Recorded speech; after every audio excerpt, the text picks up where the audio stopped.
4:15 in the morning, the Gulf of Oman, the RQ-4 Global Hawk drone drifted through the thin air at 60,000 feet, its long wings shimmering under the faint light of a waning moon. But for the operators at Al-Dhafra Air Base, the mission had just turned into a nightmare, as the drone was no longer following its programmed flight path. It was turning north toward the Iranian coast as a secondary system had initialized without authorization. No one knew what was inside the small, lead-shielded canister bolted to the main sensor suite, while the question of who truly controlled the aircraft began to haunt the mission commanders. The morning air was cold and silent at that altitude, while below, the dark water of the strait looked like a sheet of black glass as the drone was crossing into territory where it was not invited. 4:25 in the morning, inside the darkened trailer of the ground control station, Captain Miller stared at the primary flight display where the cursor flashed red.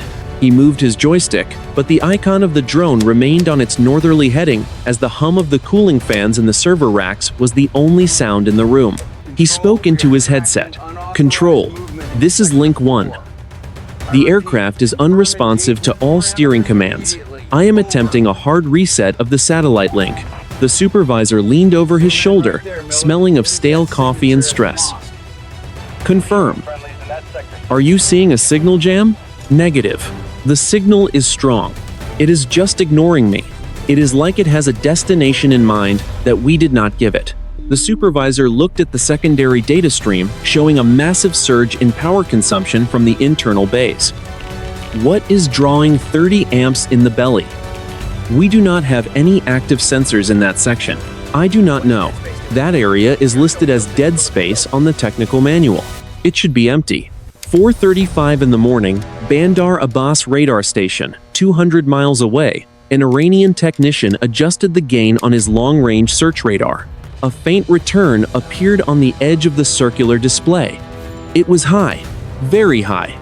He called out to his commanding officer in a sharp, professional tone. "Sir, we have a new contact. Bearing 180. Altitude is 20,000 meters." The officer approached, looking at the speed and the steady track. "It is a drone, an American Global Hawk. Is it in the international corridor?" "No. It is flying directly toward the territorial limit. It will cross the line in 10 minutes at this rate. It is not turning." The officer picked up the phone to the local air defense battery. His voice was calm but firm. "This is the sector commander. We have a target. Ready the S-300 systems. Do not engage until it crosses the 12-mile line. I want to see if it makes a turn or continues its intrusion. Stay on high alert." 4:45 in the morning, the territorial limit, the Global Hawk, was now only 5 miles from the invisible line that separated international waters from sovereign Iranian airspace. Inside the drone, the mysterious hardware reached its peak operating temperature as a new signal began to pulse from the aircraft in an encrypted burst aimed toward the ground. In the American command center, the screen suddenly flickered with white noise as a new set of coordinates appeared on the tactical map. The destination was not a patrol zone. It was a secret research facility deep inside the Iranian desert. The drone was no longer a witness. It had become a courier. The drone crossed the 12-mile limit. The Iranian radar officer shouted, "Target has entered our territory. It is over the line." The morning was still quiet. It would not stay that way. At 4:50 in the morning at the ground control station at Al-Dhafra Air Base, the desert heat was already rising outside, but inside, the atmosphere was ice cold as Colonel Henderson stood behind the flight controllers. He watched the primary data link status lights, which were all green, indicating a perfect connection. Yet the aircraft was not responding to a single command. The RQ-4 Global Hawk was now 10 miles inside Iranian territory, maintaining a steady course toward the city of Jask. The technician, Senior Airman Vance, spoke with a trembling voice. "Colonel, I have tried the secondary satellite link. I have tried the line of sight link. The drone is receiving our packets. It is just refusing to execute them. The internal flight computer has locked us out." Colonel Henderson leaned over the console, his jaw set tight. "Is there any evidence of a spoofing attack? Is someone else sending it commands?" "No, sir. The encryption is holding.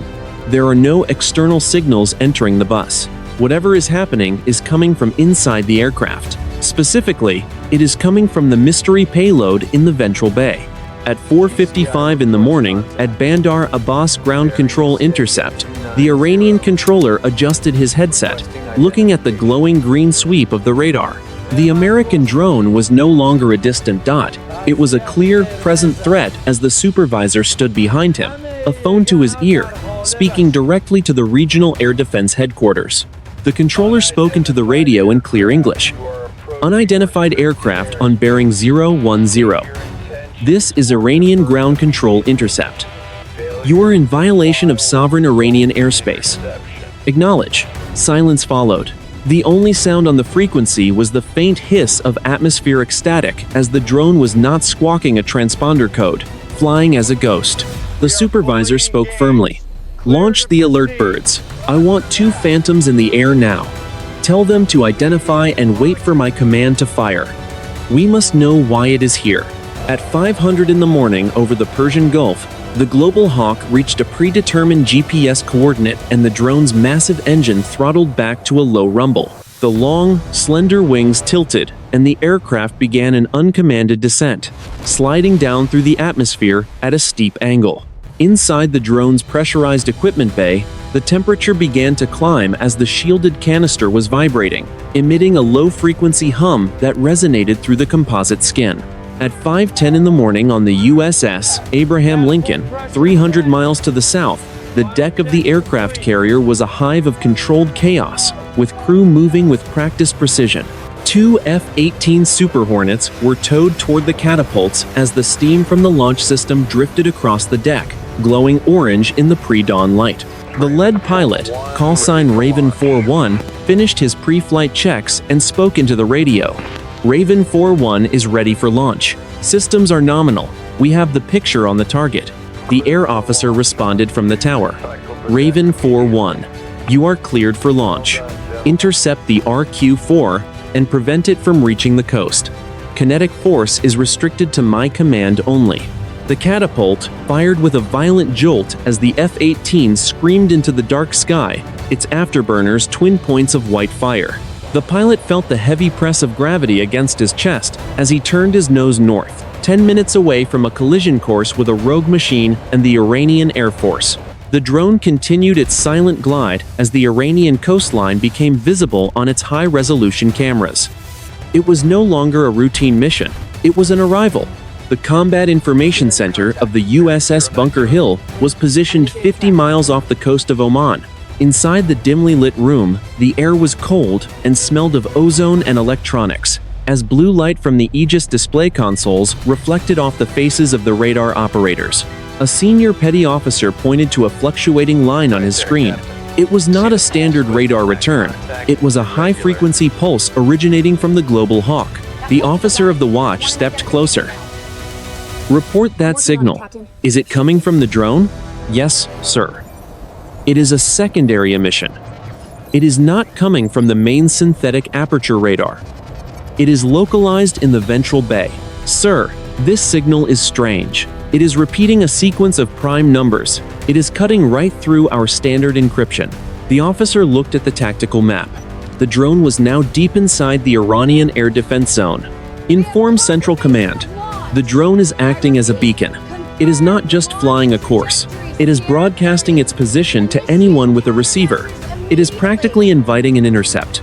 On the tarmac at Bandar Abbas Air Base, 2 4 Phantom interceptors roared to life, aging twin-engine jets heavily modernized with updated radar and missiles. The ground crew pulled the wheel chocks away as the pilots lowered their visors as the smell of burning kerosene filled the air. Inside the lead cockpit, the pilot checked his weapon status panel and spoke to his wingman over the encrypted radio. Raven 2. This is Leader. We have a solid lock on the intruder. It is descending through 30,000 feet. It is moving slowly. Do not fire unless the command is given. We are here to escort it to the ground if possible. Stay sharp. Copy. Leader. I have the target on my nose. It is a massive return. It looks like a barn door on my screen. Why is it not jamming us? Maybe it wants to be found. The 2 Phantoms accelerated down the runway and lifted off into the pre-dawn sky, their orange afterburners carving a path through the darkness. The F-18 Super Hornet was screaming through the atmosphere at Mach 1.2 as the pilot, Lieutenant Commander Sarah Jenkins, adjusted her oxygen mask. Her heads-up display showed the Iranian Phantoms closing in from the north. She was the only American asset close enough to intervene. She keyed her radio. Control. Raven 4-1. I have 2 Iranian 4s on intercept course with the Global Hawk. They are 5 miles from the drone. I am 3 minutes out. Raven 4-1. You are to defend the asset only if it is in international waters. Since the drone is inside their territory, you are to remain in a support role. You are to observe and record only. Jenkins looked at her sensor screen as the Global Hawk was doing something impossible, beginning to bank in a tight, high G circle. A drone of that size and wingspan should have snapped its spars under that kind of pressure. But the RQ-4 was moving with a fluid, organic grace that defied its design specifications. The Global Hawk leveled off at 15,000 feet over the Strait of Hormuz as the Iranian Phantoms were now visible to its cameras. The drone's internal systems reached a critical state, and the mystery payload began to vent a strange, glowing gas from the bottom of the fuselage. It looked like a trail of neon green fire in the dark. The Iranian pilot saw the glow and panicked. Control! The target is venting. It looks like a chemical release. I am moving in to disable. The drone suddenly stopped its broadcast and the prime numbers stopped. In their place, a single word began to repeat on every military frequency in the region. Origin. The air over the coast was no longer empty. It was a powder keg waiting for a spark. At 5:22 in the morning in the Iranian air defense zone, the 2 Iranian F-4 Phantoms closed the distance to the American drone. Captain Reza gripped the flight stick of the lead aircraft as the green trail from the Global Hawk was now a dense fog in the sky that did not behave like chaff or flares. His cockpit displays began to flicker as the pulse from the drone was localizing, creating a bubble of electronic interference that felt physical. Captain Reza spoke into his mask. Control. The intruder is deploying an unknown aerosol. My radar lock is intermittent. I am moving to within 1,000 meters for a visual inspection. His wingman responded immediately. Copy. Leader, I have a heat signature on the drone. It is running hot. Very hot. It looks like a thermal overload in their engine core. Reza pushed his throttles forward as the old jet groaned under the stress of the maneuver. He could see the massive wings of the Global Hawk covered in a thin layer of frost despite the humid air. At 5:25 in the morning at Central Command, the Situation Room was a sea of frantic activity as General Vance stood at the head of the conference table. On the main wall, a digital map showed the position of every asset as the word Origin was still pulsing across the bottom of every secondary monitor. No, sir. The signal is coming from our own hardware. Specifically, it is coming from the compartment we were told was empty. It is using a transmission protocol that does not exist in any of our manuals. It is not trying to jam the Iranians. It is trying to talk to them. It is broadcasting a handshake sequence. The general's face went pale, but the Iranian systems are responding. Their ground-based radars are shifting frequencies to match the drone. They are not locking on to kill it anymore. They are listening to it. At 5:28 in the morning, in the cockpit of Raven 4-1, Lieutenant Commander Sarah Jenkins felt the sweat stinging her eyes as she flew circles just outside the limit. She watched the Phantoms through her infrared targeting pod. The lead Iranian jet was now dangerously close to the Global Hawk, less than 500 meters away. She spoke to her carrier. Control. Raven 4-1. The Iranian lead is within the danger zone. He is flying inside the green wake. I am requesting permission to cross the line. The response was cold and final. Negative, Raven 4-1. Stay on your track. You are not to engage unless fired upon. If the drone is lost, it is lost. Jenkins slammed her hand against the side of the cockpit, shouting, "It is not a malfunction. They are taking it. They are talking to it." At 5:30 in the morning over the coast of Jask, The Global Hawk suddenly leveled its wings, the green gas stopped venting, and the drone turned its nose directly toward the lead Phantom on a head-on collision course. Inside the Iranian cockpit, Captain Reza saw the massive drone fill his windscreen as his collision alarm screamed a continuous, high-pitched tone. He pulled back on the stick with all his strength, and the Phantom climbed vertically, its engines howling in protest as the drone passed underneath him by less than 50 meters. Reza's voice was high and urgent over the radio. "Control! The intruder just attempted a ramming maneuver. I am requesting permission to engage with missiles. I have a clean shot." The controller at Bandar Abbas did not hesitate. "Permission granted. Take it down. Do not let it reach the coast." The pilot's finger moved to the weapon release button. The air was thick with the scent of ozone and the promise of fire as the escalation was complete. Over the Gulf of Oman, the sky was a bruised purple, lightened by the first hints of a red dawn. High above the 12-mile line, the air was electric. Lieutenant Commander Sarah Jenkins watched her tactical display. The Iranian F-4 Phantoms were no longer circling. They were moving into a classic high-low pincer formation. The lead jet was pulling lead pursuit, its nose pointed directly at the Global Hawk's vulnerable engine intake. Jenkins keyed her radio. Her voice was a sharp contrast to the calm professional tone of the previous hour. "Control. Raven 4-1. The Iranian lead has a steady track. He is opening his weapon bay doors. Correction. He is arming his Sparrow missiles. I am seeing active radar painting on the drone. This is about to go kinetic." The response from the USS Abraham Lincoln was muffled by a burst of static. "Raven 4-1, maintain your station. Do not cross the line. We are attempting to reach Tehran via the Swiss Channel. Stand by." "I do not have time to stand by. He is 5 seconds from a trigger pull." The lead Iranian Phantom.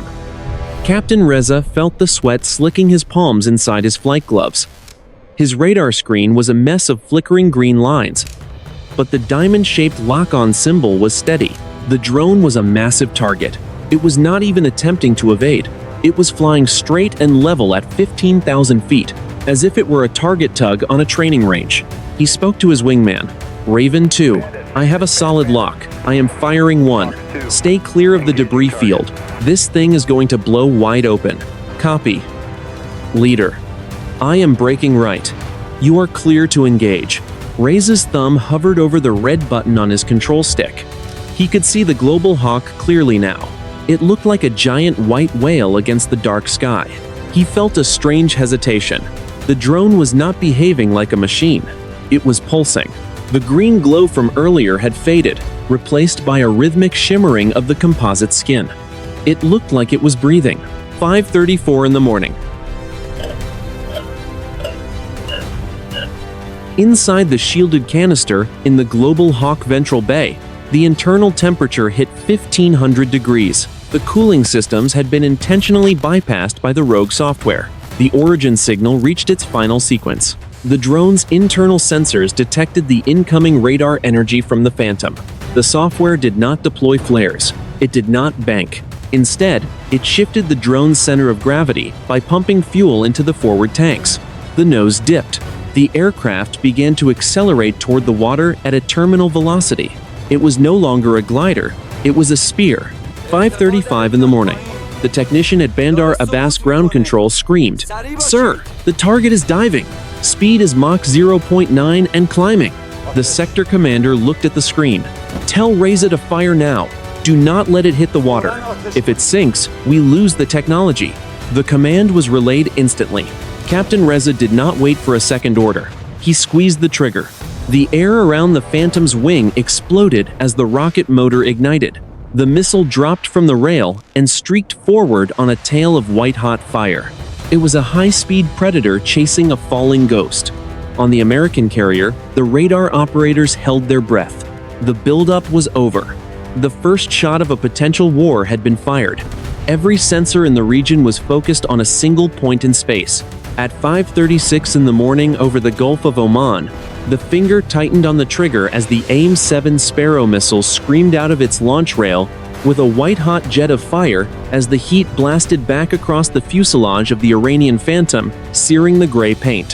White smoke rolled up in a dense column. swallowing the jet's left wing for a heartbeat before the missile accelerated to Mach 2.5. Before the missile accelerated to Mach 2.5 as it streaked across the dark sky like a jagged bolt of lightning, its radar seeker locked onto the massive composite hull of the Global Hawk. The warhead punched clean through the rear engine housing and detonated inside. The explosion was not a muffled bang. It was a sharp, metallic crack that split the air for miles. The entire tail section of the drone blew straight up off the fuselage, spinning 10 meters into the air, in a spray of jagged carbon fiber as molten titanium and burning jet fuel rolled outward in a golden sphere. The drone did not simply break, it disintegrated from the inside out as the internal pressure vessel failed. The Iranian lead aircraft took immediate damage as a massive piece of the drone's shattered wing, 3 meters long and razor-sharp, whistled through the air as it sliced through the Phantom's right intake like a hot knife through butter. The engine swallowed the debris and ignited instantly as a fireball turned the cockpit glass white, blinding Captain Reza. The Phantom banked violently to the right, its engine screaming a death rattle of grinding metal. The shockwave slammed into the second Iranian fighter, throwing the pilot against his restraints. The concussion compressed every chest in the immediate airspace as the smell of burning propellant and hot hydraulic fluid filled the cockpits. The Global Hawk was now 1,000 pieces of falling star, raining down toward the black water below. Black smoke climbed from the wreckage, drifting down toward the ocean surface. Burning fragments still flickered as they touched the water, hissing into the dark waves. 3 seconds of dead silence fell across the enemy formation's radio frequency. Then, voices erupted on every channel at once. At 5:37 in the morning in the cockpit of Raven 4-1, Lieutenant Commander Sarah Jenkins watched the fireball expand on her screen. The heat signature was off the charts. It was too bright for a standard drone. Control, Raven 4-1. Splash 1, Global Hawk. I have a confirmed hit. The Iranian lead is hit as well. He is on fire. Repeating. The interceptor is on fire and losing altitude. She watched the Iranian wingman dive after his leader as the sky was filled with the orange glow of the falling Phantom. But something else caught her eye on the infrared sensor, as in the center of the debris cloud, a single object was not falling. It was not tumbling like the wing sections or the engine casing. It was a small, dark sphere, roughly the size of a man's torso. It was glowing with a steady, pulsating violet light. It had no wings. It had no visible engine. It was hovering perfectly still at 10,000 feet, exactly where the drone had exploded. At 5:38 in the morning at the ground control station, the screens at Al-Dhafra went black. Then, they surged back to life with a single, high-definition image from the drone's final moments. It was not an image of the missile. It was a diagnostic of the mystery payload. The data stream was alien. It showed a power output that exceeded the drone's entire battery capacity by a factor of 10,000. The supervisor's hands shook as he read the final line of code. Integrity at 100%. Sequence initiated. Then everything changed. The Gulf of Oman, the sky was no longer a gradient of pre-dawn purple. It was fractured by the unnatural violet pulse of the sphere hanging in the center of the debris field. Below the object, the wreckage of the multi-million-dollar Global Hawk hit the water in a series of white plumes. The Iranian Phantom, trailing a thick ribbon of black smoke and orange flame, spiraled toward the coast. The pilot, Captain Reza, managed to eject.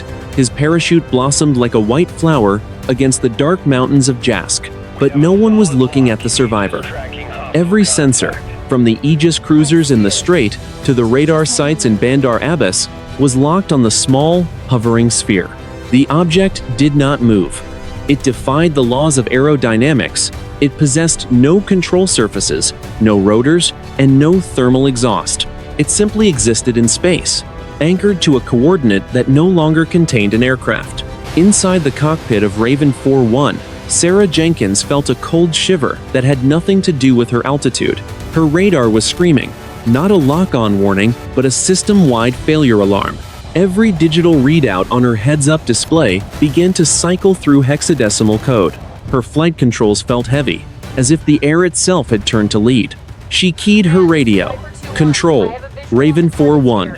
Do you have eyes on this? The target is... It is not gone. The drone is destroyed, but something was inside it. I am looking at a spherical object. It is stationary. It is emitting a violet light that is saturating my forward-looking infrared sensors. My systems are degrading, requesting instructions. The carrier's response was fractured. The voice of the air officer sounded like it was coming from the bottom of a well. Raven. Stay. Clear. Do not. Approach. The contact. We are experiencing widespread. The radio dissolved into a rhythmic, melodic hum. It was the same tone the drone had broadcast before the impact. 600 in the morning, the Iranian Sector Command. The atmosphere in the Bandar Abbas Command Center was one of stunned paralysis. The sector commander stood motionless. He watched the primary radar screen where the target was still there. Sir. The secondary Phantom reports that the object has a gravitational signature. He is seeing a visual distortion around the sphere, like heat, haze, but circular. The American drone was not a spy plane. It was a transport. They used our missile to open the casing. The core is active, and we have nothing that can touch it. 6:10 in the morning. The water surface. The first Iranian patrol boats reached the crash site, covered in a slick of fuel and honeycomb composite panels. The violet light from above reflected off the waves, turning the dark sea into a shimmering, bruised landscape. One sailor reached over the side and pulled a piece of the drone's fuselage from the water, but dropped it instantly as it was vibrating with a frequency that made his teeth ache. In that moment, the sphere changed. The violet light intensified until it was a blinding point of white. Then it vanished by shrinking into a microscopic point. A massive shock wave of displaced air hit the water, capsizing the lead patrol boat and throwing the sailors into the fuel-stained sea. The silence that followed was absolute. The radar screens across two nations went blank. The origin signal had stopped. The technology recovered from the wreckage was not American. It was not Iranian. It was something else entirely. At 6:15 in the morning at the ground control station at Al-Dhafra, the silence in the trailer was heavier than the noise of the crisis.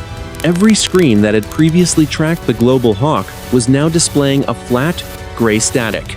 Senior Airman Vance sat with his hands hovering over his keyboard, afraid to touch anything. The high-definition feed was frozen on the last frame before the sensor package vaporized, showing the lead-shielded canister unfolding from the inside out. Colonel Henderson stared at the frozen image, rubbing his eyes with a face aged by a decade in the span of an hour. Vance, run the playback, frame by frame. I want to see the moment the Sparrow hit. The airman obeyed as the video crawled forward, showing the missile detonating and the tail shattering. But the canister did not melt. It glowed and replaced by the violet sphere. Sir, Vance whispered, look at the timestamp. The sphere appeared 3 milliseconds before the missile impact. It did not come out because of the explosion. It was already there, and the explosion just cleared away the plane so we could see it. Henderson was looking at a secondary radiation report showing zero heat or electromagnetism, but a massive, localized distortion in the Higgs field. At 700 in the morning on the USS Abraham Lincoln's Admiral's Bridge, the command staff was in a state of controlled panic. The interference wiped the memory of every Mark 48 torpedo in the water and scrambled the guidance chips of the Tomahawk missiles in their launch cells. The Admiral looked at the intelligence officer. You are telling me that a single object neutralized the capability of a carrier strike group without firing a shot? Yes, sir, the officer replied, and it did the same to the Iranian coastal batteries. For 90 seconds, neither side had a functional weapon system. A total electronic ceasefire. Raven 4-1 is landing now. Commander Jenkins is shaken, claiming the object accessed every digital record of her flight before it vanished. At 7:15 in the morning, at the Iranian Ministry of Defense in Tehran, the mood was one of grim reassessment as they recovered pieces of the Global Hawk. They had pulled the charred remains of the engine and the shattered wingtips from the saltwater, but the mysterious black box technology was nowhere to be found. The sector commander from Bandar Abbas stood before a committee of generals, placing a fragment of the internal housing on the table. It was still vibrating. We fired on a ghost, the commander said. The Americans did not build this. They were just as surprised as we were. This was a test of our reactions.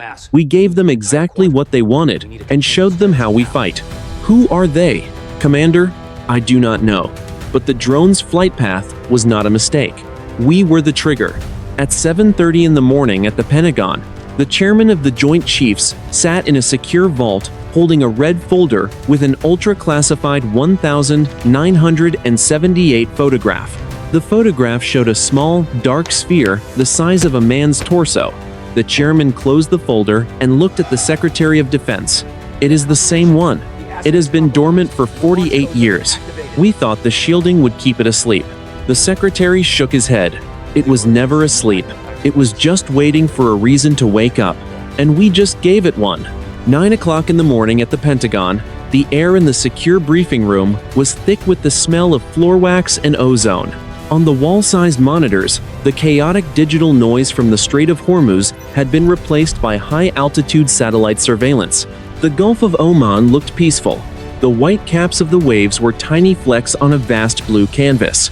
Both the American and Iranian fleets had pulled back to a distance of 50 nautical miles from the crash site. A dead zone had been established, enforced not by treaty, but by mutual, unspoken fear. The Secretary of Defense paced the length of the room and stopped in front of the chairman of the Joint Chiefs. Give me the status of the recovery.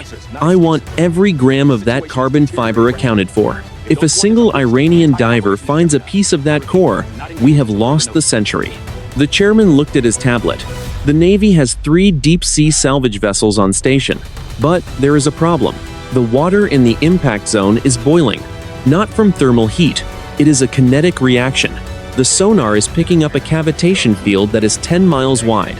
Our divers cannot get within 500 meters of the wreckage without their equipment failing. Their regulators are literally unscrewing themselves in the water. And the Iranians? They are in the same boat, sir. Literally. We watched one of their Kilo-class submarines attempt a close pass at 10:15 in the morning. Their ballast system malfunctioned the moment they crossed the perimeter. They had to perform an emergency blow to the surface. Both sides are currently staring at each other across a wall of physics we do not understand. 10:30 in the morning at the deck of the USS Abraham Lincoln, Lieutenant Commander Sarah Jenkins walked toward the debriefing room. Her flight suit was still damp with sweat. She had been in the air for 6 hours. Every time she closed her eyes, she saw the violet light. It wasn't just a color. It was a sensation, like a low-frequency hum vibrating in the back of her skull. She was met at the door by 2 men in plain suits. They didn't have name tags. One of the men spoke with a flat voice. "Commander, we need your helmet camera. Now." "I already turned it over to the intelligence officer," Jenkins said. "The intelligence officer no longer has jurisdiction. This is a Tier 0 event. We need your physical testimony regarding the light. Did you hear any voices? Any mathematical sequences?" Jenkins paused, remembering the word origin repeating on the radio, while feeling like an intellect was measuring her heartbeat. It wasn't a radio signal. It was a broadcast directly into the avionics. It felt purposeful, like it was checking the serial numbers on my missiles. 11:15 in the morning at Bandar Abbas Naval Base, the Iranian sector commander stood on the pier. He watched as the survivors of the patrol boat were brought ashore, wrapped in thermal blankets with eyes wide and vacant. They weren't talking. One of the sailors was sketching something in the sand with his finger, a series of interlocking circles that defied any known geometric pattern. The commander turned to his science advisor. "The Americans are staying back." "Why?" "They have the technology to reach the bottom." The advisor shook his head. "They are afraid, sir, just as we are." The drone was a Trojan horse. Whatever was inside, it was not a weapon. It was a sensor. It used the missile impact as a power source to scan the grid. It knows our frequencies. It knows our response times. It knows how we think when we are under pressure. Who does? The advisor looked up at the empty sky. The ones who sent it. This was not a clash of nations. This was an audition. 12 noon. The Strait of Hormuz. The 2 navies continued their silent vigil, but beneath the waves, the origin signal began to pulse again. It was coming from the silt at the bottom of the ocean, buried under the shattered remains of the Global Hawk. The combat had provided the data. Now, the next phase of the protocol was beginning. The sun climbed over a horizon that remained deceptively calm over the North Arabian Sea. 3 days later, on the surface, the massive gray hull of the USS Abraham Lincoln cut through the swells at 20 knots. The flight deck was quiet. No afterburners tore the air, and no catapults hissed with steam. To the casual observer, the crisis had passed. The Iranian fleet had returned to port in Bandar Abbas. The diplomatic cables were filled with standard denials and carefully worded protests. But inside the secure compartments of the carrier, the atmosphere was one of profound, silent shock. The recovery mission had ended at 6 o'clock the previous evening, and the American salvage teams had returned to the surface with empty nets. The sonar confirmed that the wreckage of the Global Hawk was still on the sea floor, but it was no longer metal and composite. The impact site was a circular patch of fused glass 200 meters wide. Every electronic component, every scrap of carbon fiber, and every drop of fuel had been converted into a single, inert silicate structure. The technology was gone, and the origin signal was dead. In the Admiral's stateroom, a small group of officers sat around a mahogany table. They were looking at a satellite image taken 12 hours after the shootdown. In the center of the glass circle on the ocean floor, there was a single set of markings. They were not English or Farsi. They were a series of mathematical proofs regarding the stability of a zero-point energy field. The Admiral spoke with a tired voice. The analysts in Washington have finished the preliminary review. They are calling this the Horizon Protocol. It was not a spy mission. It was not a hardware test. The drone was a delivery vehicle for a universal greeting, one that required a specific level of kinetic energy to activate. Our Sparrow missile was the key that turned the lock. One of the captains leaned forward. "So we were played, sir? Both sides?" "Worse than that," the Admiral replied. "We were used as a laboratory." The sphere scanned every radar in the region. It mapped the entire electromagnetic spectrum of the Persian Gulf in 3 seconds. It didn't just see our ships. It saw our capabilities. It saw our intent. And then, it decided we were not a threat. "Is that a good thing, sir?" The Admiral looked out the porthole at the empty blue water. "It means we are irrelevant." It looked at the most sophisticated weapons of 2 modern nations, and found them so primitive it didn't even bother to disable them permanently. It just walked through the door we opened and went home. 3 days later, at the Iranian High Command, in a secure bunker beneath Tehran, the sector commander stood before a darkened screen. He was watching a playback of the ejection seat footage from Captain Reza's Phantom. The camera had captured the final millisecond before the violet sphere vanished. The footage showed the sphere expanding. For a fraction of a second, the light was transparent. Inside the violet glow, there was a reflection. It was not a reflection of the sky or the mountains. It was a reflection of a city, a sprawling, crystalline metropolis that existed in a space where the stars were different. The commander turned to the general. "We are increasing our defense budget by 20%. We are buying more missiles. We are building faster boats." "Why?" The general did not look at him. "Because we must appear strong. To our people, to the Americans, but they are watching," the commander said, pointing to the screen. "The ones who sent the drone. They saw us fire on a machine that was trying to speak. Do you think they care about our budget?" The general finally looked up. "It does not matter what they care about. It only matters that they know we will fight, even if we cannot win." The commander looked back at the screen. He thought of the sailor sketching circles in the sand. He thought of the hum in his own teeth that had not gone away. "We are not fighting them, General.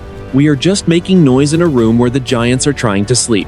The document stated that the engagement over the Gulf of Oman was a success for both nations. The Americans had defended their asset, the Iranians had defended their border, and the public narrative was satisfied. But the truth remained at the bottom of the sea, etched in glass. The world was no longer a stage for 2 superpowers. It was a small, fragile island in a very large and very crowded ocean. And for one brief moment, something from the deep water had looked back. The morning was quiet, and the silence was absolute.